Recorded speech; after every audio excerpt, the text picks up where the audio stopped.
Hello दोस्तों, स्वागत है आप सभी का आज के इस नए वीडियो में। फ्रेंड्स, आज के इस वीडियो में मैं आप लोगों को कक्षा 10 सामाजिक विज्ञान के इतिहास के यूरोप में राष्ट्रवाद और भारत में राष्ट्रवाद के सभी महत्वपूर्ण दीर्घ उत्तरीय प्रश्न को बताने वाला हूं। मतलब कि इस चैप्टर से आप इतने क्वेश्चन और लिमिटेड भी मैं बताऊंगा। मैंने तो यहाँ से पूरे चैप्टर से आपके इंपॉर्टेंट क्वेश्चन बनाए हैं। यदि आप इन क्वेश्चन को भी सही से तैयार कर लेते हैं तो इसके अलावा और क्वेश्चन पढ़ने की ज़रूरत नहीं है। इतने क्वेश्चन में आपका चैप्टर कवर हो जाएगा। देखिए, यहाँ पे फर्स्ट चैप्टर है यूरोप में राष्ट्रवाद का उदय।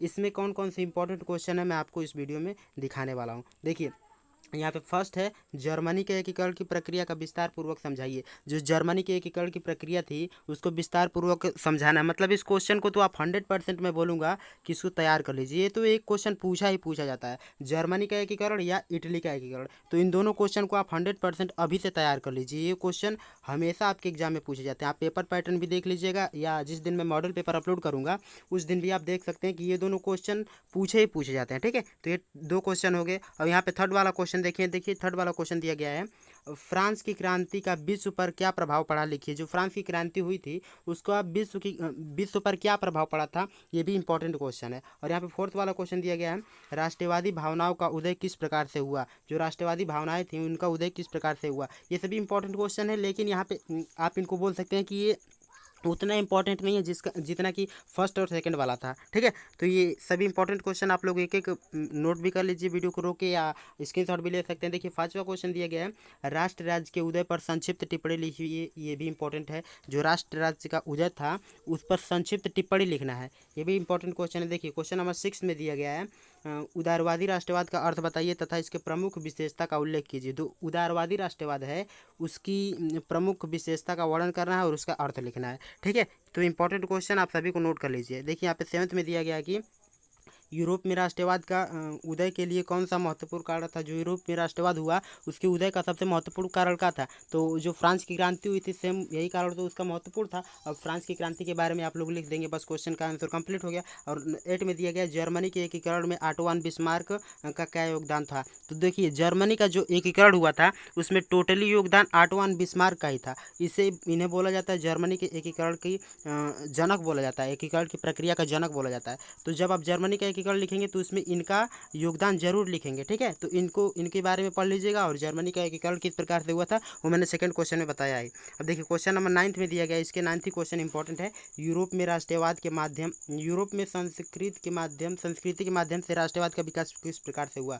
लोग क्या करते थे कि जगह जगह नाटक करते थे और बताते थे राष्ट्रवादी भावनाओं के बारे में लोगों को, कि किस प्रकार से वो गुलामी से दूर हो सकते हैं। ठीक है, तो किस प्रकार से हुआ राष्ट्रवादी भावनाओं का विकास, उसको आपको अच्छे से एक्सप्लेन करना है। अब देखिए, सेकंड चैप्टर के इंपॉर्टेंट क्वेश्चन आ गया। सेकंड चैप्टर क्या है, भारत में राष्ट्रवाद। ये भी इंपॉर्टेंट चैप्टर है और इसके भी इंपॉर्टेंट क्वेश्चन है। जैसे यहाँ पे देखिए, रॉलेट एक्ट क्या है, जलियांवाला बाग नरसंहार क्या हुआ था, कब हुआ था और इसके बारे में किस प्रकार से लिखना है। चौरी चौरा कांड क्या था और मतलब कि कब हुआ था, क्यों हुआ था और इसको रोका क्यों, कैसे गया था। ठीक है, और इसका विस्तार पूर्वक क्या करना है, वर्णन करना है। इन सभी के बारे में आपको क्या करना है, अच्छे से पढ़ लेना है। ये सभी इंपॉर्टेंट क्वेश्चन है। अब देखिए, इस चैप्टर के इंपॉर्टेंट क्वेश्चन यहाँ पे सेकंड वाले में हम लोग को दिया गया है कि महात्मा गांधी जी द्वारा चलाए गए असहयोग आंदोलन, सविनय अवज्ञा आंदोलन, भारत छोड़ो आंदोलन, तीनों आंदोलनों को आपको अच्छे से पढ़ लेना है। ये तीनों आंदोलन तो एक ही साथ नहीं पूछता है, लेकिन पूछ भी देगा तो आपको कम से कम 50-50 वर्ड में एक एक आंदोलन के बारे में लिख देना है, उससे अधिक नहीं लिखना है। मतलब कि 2 से 3 पेज में कंप्लीट हो जाएगा, 3 पेज में या 2.5 पेज में कंप्लीट हो जाएगा इसका आंसर। ठीक है, अब देखिए, क्वेश्चन नंबर यहाँ पे थर्ड में दिया गया है कि सत्याग्रह और इसके आवेदन के में विचार पर संक्षिप्त टिप्पणी लिखिए। जो सत्याग्रह था उस पर हम लोग को संक्षिप्त टिप्पणी लिखना है। अब जैसे मैंने उधर बताया, महात्मा गांधी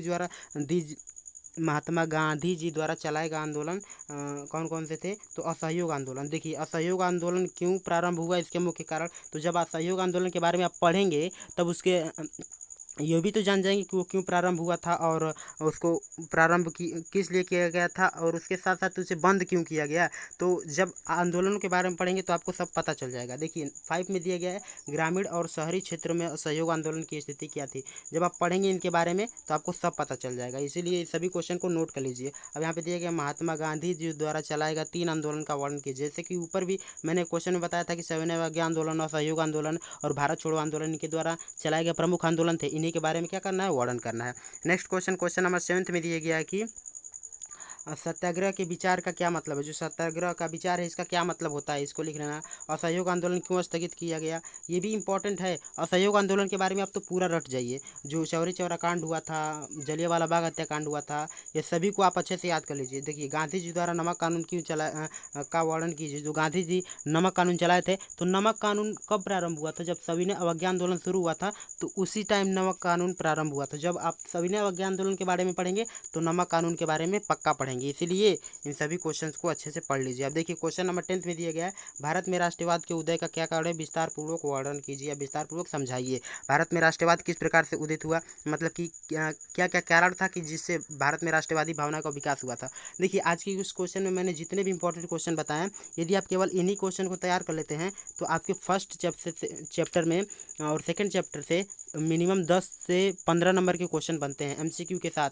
तो आप इन सभी क्वेश्चन को अच्छे से तैयार कर लीजिएगा। मैं ऐसा करता हूँ कि आज का वीडियो आपको समझ में आया होगा और इंपॉर्टेंट क्वेश्चन आप लोगों ने नोट कर लिया होगा, ये स्क्रीनशॉट ले लिया होगा। मिलते हैं अगले वीडियो में, तब तक के लिए धन्यवाद। जय हिंद, बाय बाय।